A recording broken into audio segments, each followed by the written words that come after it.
are building a new way. We are building a new way. We are building a new way, feeling stronger every day. We are building a new way. We are working to be free. We are working to be free. We are working to be free. Hate and greed and jealousy. We are working to be free. We can feed our every need. We can feed our every need. We can feed our every need. Start with love, that is the seed. We can feed our every need. Peace and freedom is our cry. Peace and freedom is our cry. Peace and freedom is our cry. Without these, this world will die. Peace and freedom is our cry.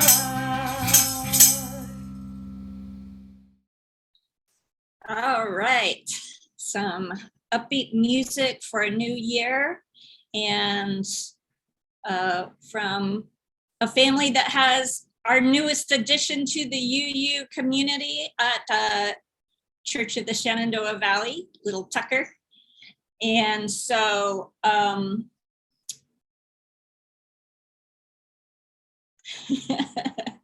want to start with some opening words that come from our opening song, which will come next. Since when we are able to gather in our sanctuary again, we won't be singing. We love to sing, but we're not going to sing. We're going to contribute to, hopefully positively, to decreasing the spread of the Omicron variant. And so I wanted to share as opening words the text of our opening song today, and it's one that's familiar to many of you from being at church. O life that maketh all things new, the blooming earth, our thoughts within, our pilgrim feet wet with dew, in gladness we return again. From hand to hand the greeting flows, from eye to eye the signals run. From heart to heart the bright hope glows, the seekers of the light are one. One in the freedom of the truth, one in the joy of paths untrod, one in the soul's perennial youth, one in the larger thought of God. The freer step, the fuller breath, the wide horizon's grander view, the sense of life that knows no death, the life that maketh all things new. All right, well, welcome everyone for joining us the last minute for our Zoom service today, January 9th, 2022. Ready or not, we're 2022. And the title of today's service comes from one of our favorite poems by the beloved poet Mary Oliver, One Wild and Precious Life. And now I invite you to settle in for an opening song, which is O Life That Maketh All Things New.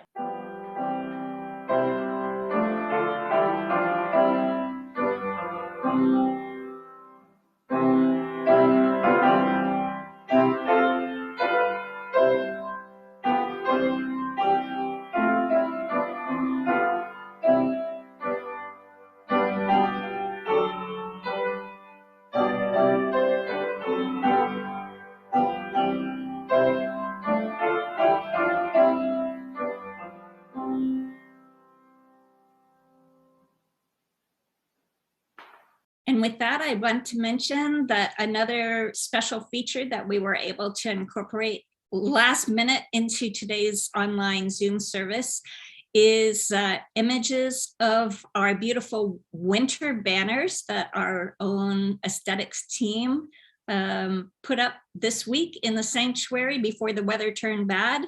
They took down all of the holiday decorations, and we have some beautiful winter banners to be a part of our service today. We come together each Sunday morning as a community of seekers, seekers of what is most important in our lives, seekers of understanding in the face of uncertainty and loss, seekers of forgiveness for our shortcomings, seekers of gratitude for the unexpected gifts we receive from all around us. We gather in awe of the beauty of nature and the mysteries of the universe, but most importantly, we come together as seekers of a community of love and empowerment, celebrating our search for truth and meaning in our daily lives. And now, as Diana Lieber shares the slides for lighting our chalice and sharing our covenant, please join with me in saying the words from our homes. In the light of truth and the warmth of love, we gather to seek, to sustain, to share. In our church covenant, love is the spirit of this church.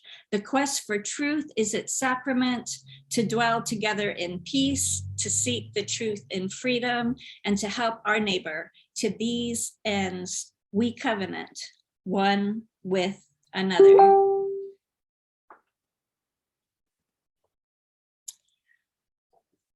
And so with so much going on in the world right now, in our lives right now, this time of meditation, words and silence is going to be a little bit different, although not dramatically different from what we would do if we were in the sanctuary together today. First of all, we want to lift up those major things going on in the world and our lives that are of concern. And in first and foremost is the rapid transmission of the Omicron variant. And even amongst those of us who have been vaccinated.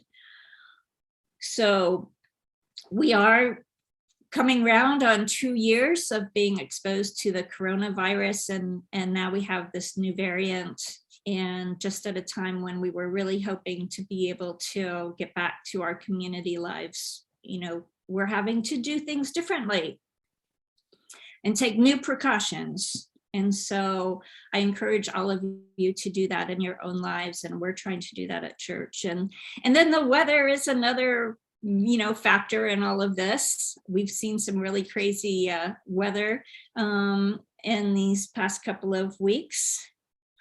In the combination of those, I just want to lift up in particular as we gather today, parents and their children, how challenging this time continues to be for our families, for our teachers who continue to try to meet the needs of our families, and for our healthcare workers and first responders. It increasingly becomes a difficult time, and this is a group of folks who don't always get all the support they need and are definitely facing a lot of difficult demands. And we do want to also always remember, especially with the precautions that all of us are trying to take, those in our circles, our own circles, but the larger community who, due to either age or pre-existing conditions, continue to be at risk for COVID, whether or not they're vaccinated. So we all have to do our part. And then this past week, we had the year anniversary of the January 6th attack on our nation's capital. And many of us felt that anniversary and have been wrestling with the awareness that the threat to American democracy, especially in terms of voting rights, is still very much jeopardizing our nation. And so we join as Unitarian Universalists and as devoted Americans, hoping that we can find our way through the current crisis that we're experiencing. And in light of the title of this service today, One Wild and Precious Life, I know that we're aware of, with COVID, of course, hundreds and thousands of people who've lost their lives, loved ones who've lost loved ones during this 2-year span. But we also recently lost some venerated elders among us who served as beacons of light and sources of inspiration to many of us. Today's service, of course, comes from one of Mary Oliver's poems. We lost her 3 years ago this month. In early December, we lost Bob Dole. And just recently, 3 global human rights activists with long lives of positive influence: Archbishop Desmond Tutu, actress and comedian extraordinaire Betty White, and the trailblazing African-American actor and philanthropist Sidney Poitier. So I want to invite you now into a time of silence. We're holding a lot in our personal lives with these challenges, and as we're aware of the challenges around us in the world. So let's join together in a time of silence.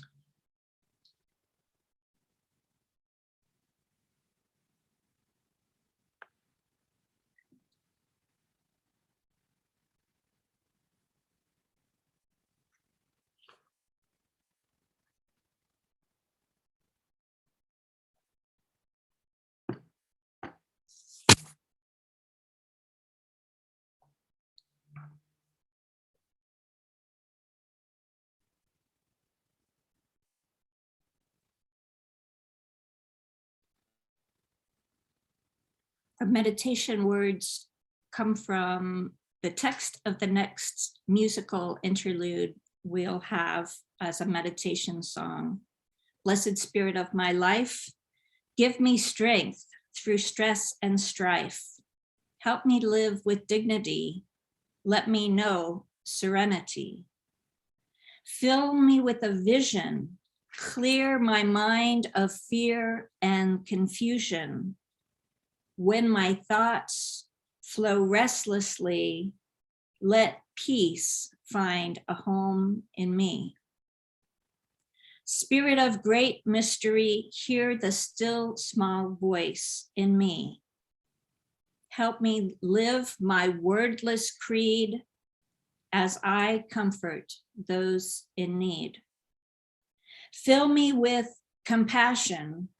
Be the source of my intuition. Then when life is done for me, let love be my legacy.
Our words of reflection are by the poet Mary Oliver.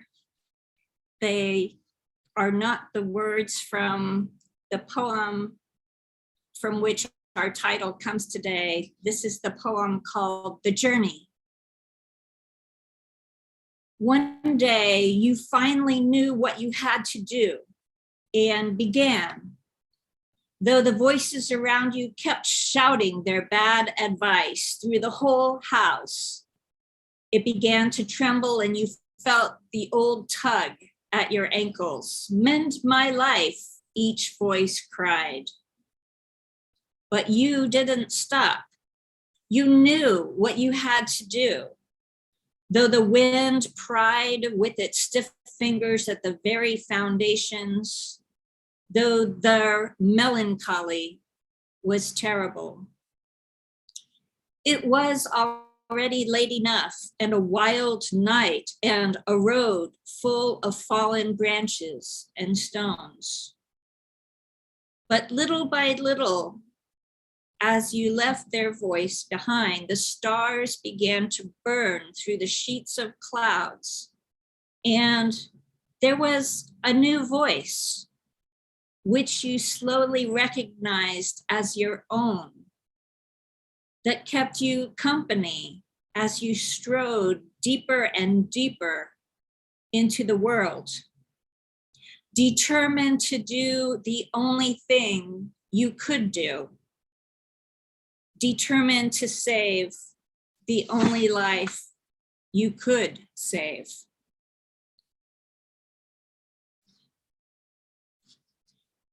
I wanted to start my message with this poem by Mary Oliver because the new year, like our birthdays, is a time of personal assessment. We assess where we are in our lives and we feel the keen passage of time.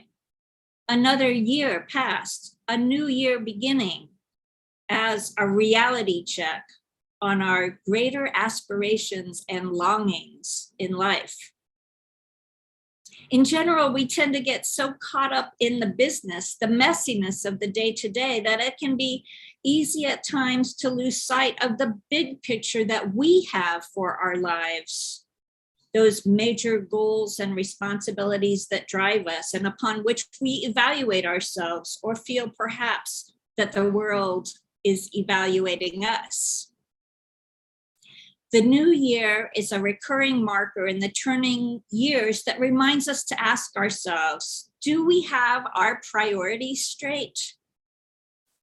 And here at church this month with our covenant group theme of bucket lists, we are invited to ask ourselves and to contemplate, where are we honoring our life priorities according to the deepest stirrings of our soul, the deepest callings of our sense of purpose in this one life we call our own?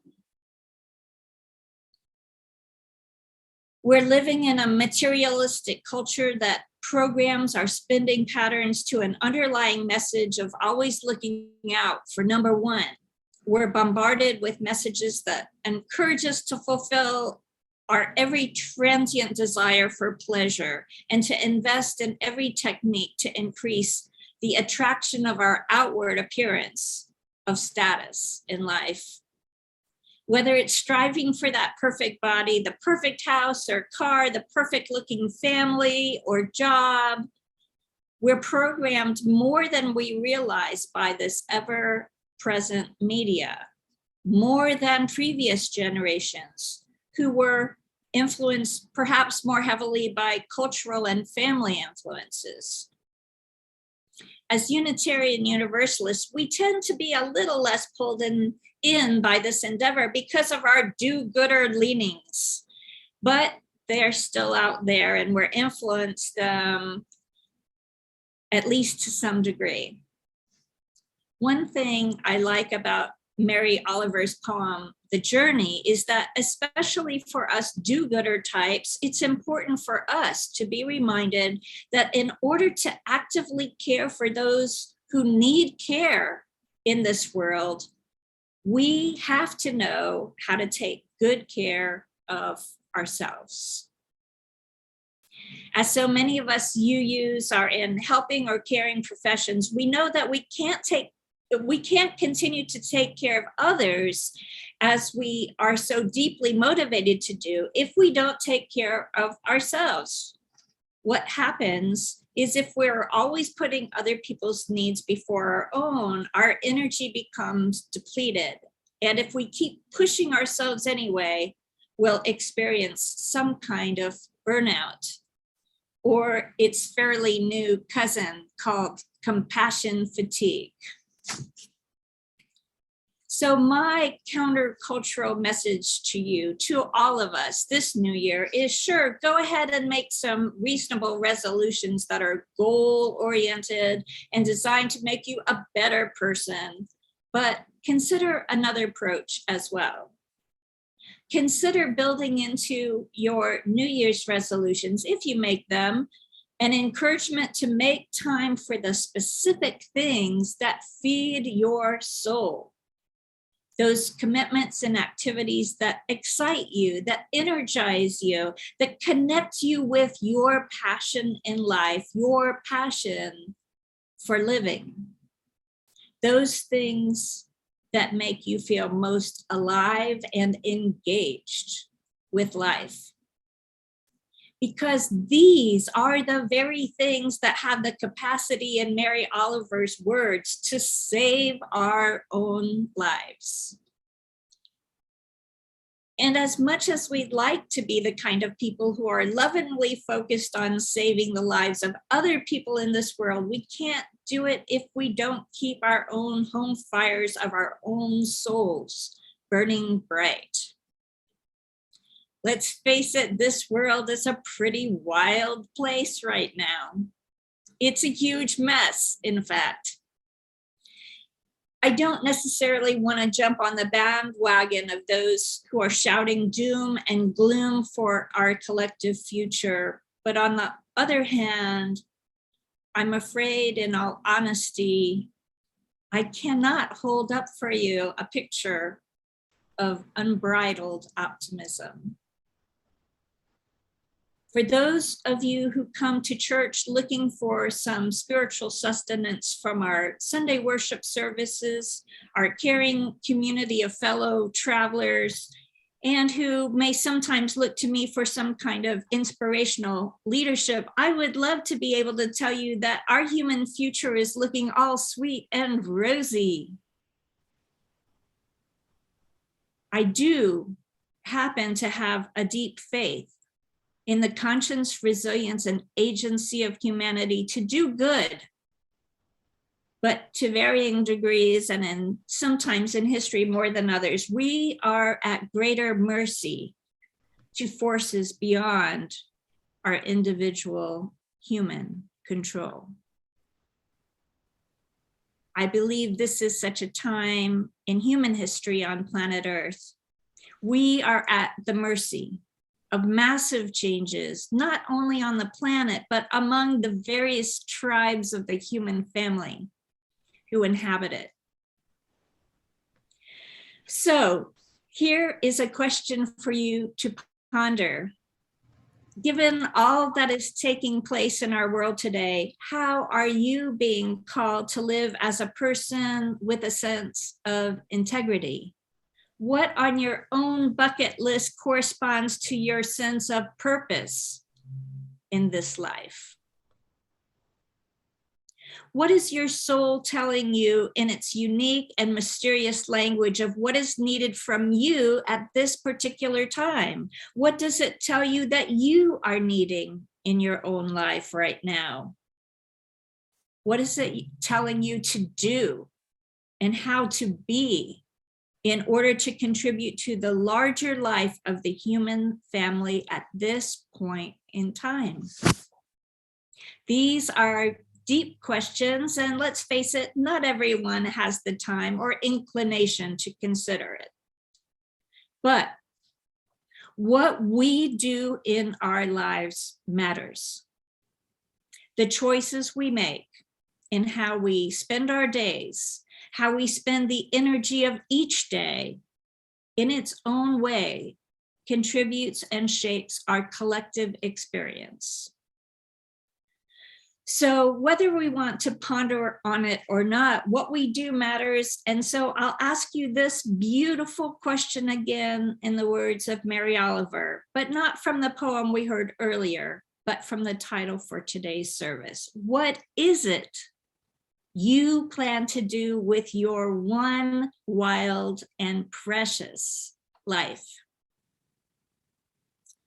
Listen for the answers. We all need you to listen, and don't just listen, but then next discern what is the right actions to take. Be specific. What actions feed your soul and your heart so that you can do the work that the world needs from you right here, right now? Because you see, time is of the essence. And our awareness of the passage of time can be like putting on a new pair of glasses. I've decided that while I can spend my time and energy focused on the many things going on that worry me, I'm going to try to choose instead to look for and participate in all the opportunities for loving action. Loving action in my own life and happening in the world all around us at any given time. What I mean by that is those actions that are motivated by genuine concern and care of others and of myself.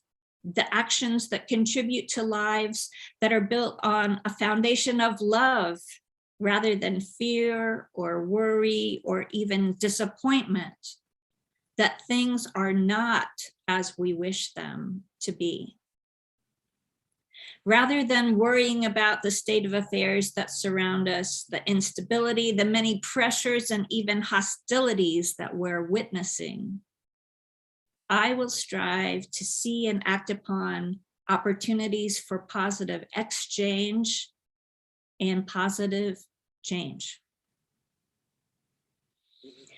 While much in our world and in many of our lives, we're experiencing things falling apart or even being torn down, I will look for new forms being built up even out of the ashes and dashed hopes and dreams from the rubble.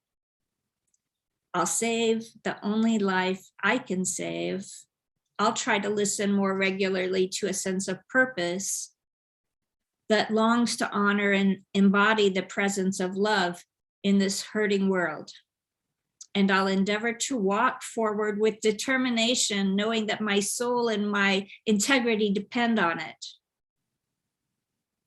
In this new year, I wish for each of you a sense of purpose that helps you cope best with today's challenges, a sense of purpose that promotes your integrity and honors the wisdom of your unique soul so that you can share it and help with the healing of our hurting world.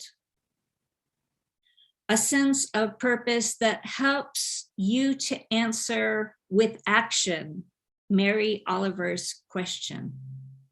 What do you plan to do with your one wild and precious life? May it be so.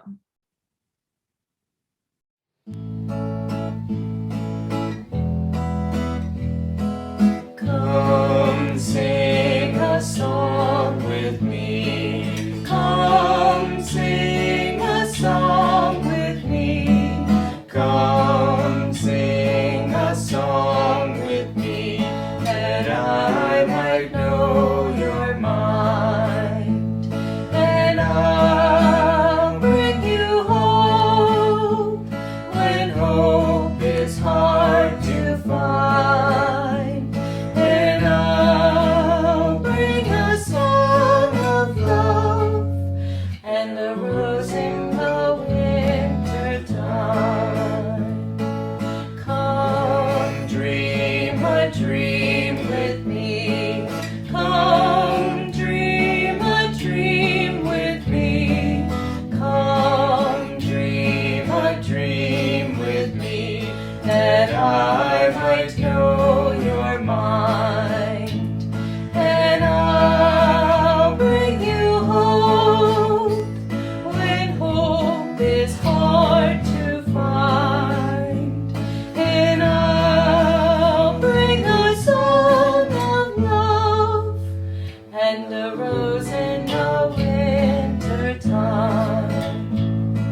I might know your mind, and I'll bring you hope when hope is hard to find, and I'll bring the song of love and a rose in the winter time.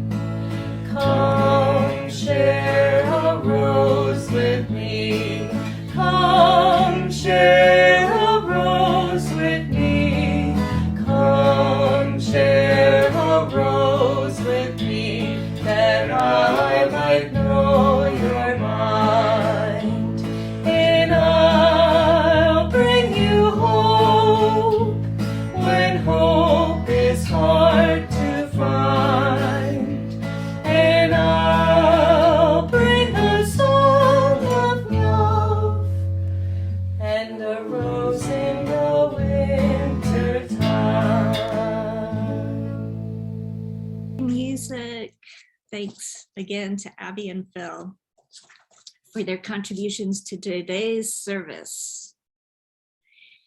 And now, as Diana Lieber shares the slides for Extinguishing Our Chalice, please join with me in saying the words from our homes.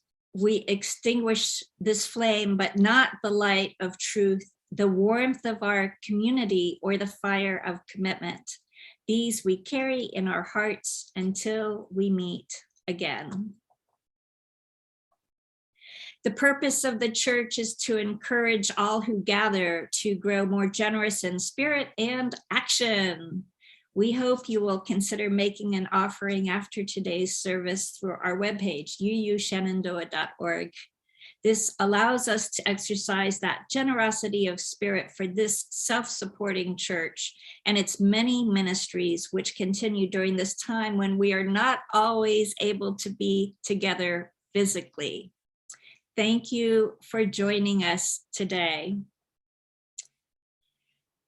So we want to close with a reprise of words from Mary Oliver, but with one extra line added on, not just for the new year, but in awareness of all that's going on in our world right now.